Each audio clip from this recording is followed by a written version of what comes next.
আসসালামু আলাইকুম, hi everyone, welcome back to new lesson. আশা করছি আল্লাহর রহমতে তোমরা সকলে অনেক ভালো আছো। টেন্সের ধারাবাহিক লেসনে আজকে আমি কথা বলবো ফিউচার কন্টিনিউয়াস টেন্সের অক্সিলারি কোয়েশ্চেন নিয়ে।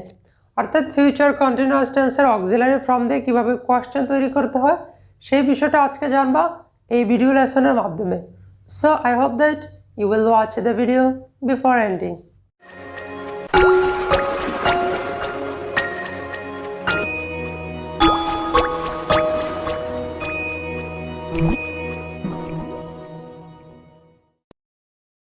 ওকে, দেখো তাহলে আমি স্ট্রাকচারটা লিখি।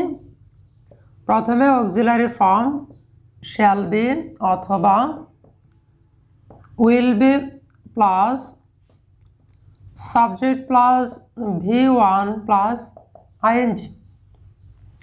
এইটা হচ্ছে ফিউচার কন্টিনিউয়াস টেন্সের অক্সিলারি ফর্মের কোয়েশ্চেন স্ট্রাকচার। শ্যাল বি অথবা will be plus subject plus V1 plus ING.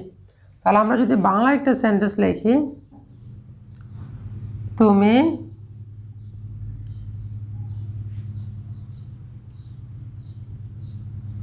পড়তে থাকবে। আর তোমরা জানো যে অক্সিলারি ফর্ম দিয়ে যত কোয়েশ্চেন করা হয় সেটার অ্যান্সার ইয়েস নো দ্বারা প্রকাশ করা হয়। তুমি কি পড়তে থাকবে? সাপোজ তুমি মনে করো কেউ একজন বই হাতে নিয়ে বসে আছে, এখন তুমি তাকে এসে বললা যে এই তুমি কি পড়তে থাকবে। এই ধরনের বাক্যগুলো আমরা ট্রান্সলেট করবো স্ট্রাকচারটি ফলো করে। তাহলে প্রথমে শ্যাল বি অথবা উইল বি। তোমরা জানো যে উইল বি বেশি প্রচলিত এবং উইল বিটাই বেশি ব্যবহৃত হচ্ছে, এই জন্য আমরা কি ইউজ করব? উইল বিটা ইউজ করব। তাহলে will be plus subject. Subject হচ্ছে তুমি, তুমি ইংরেজি হচ্ছে ইউ, তারপরে V1 প্লাস আইএনজি। এখানে ভার্ব হচ্ছে পড়া। পড়া ইংরেজি কি জানো? পড়া ইংরেজি হচ্ছে রিড। আইএনজি যোগ করলে কি হয়? রিডিং। তাহলে পুরোটা সেন্টেন্স কি হয়েছে? তুমি কি পড়তে থাকবে, এটা ইংরেজি কি হয়েছে?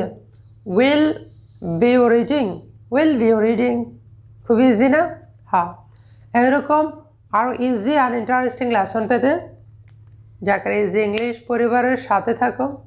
Thanks for watching the video. See you again with a new video.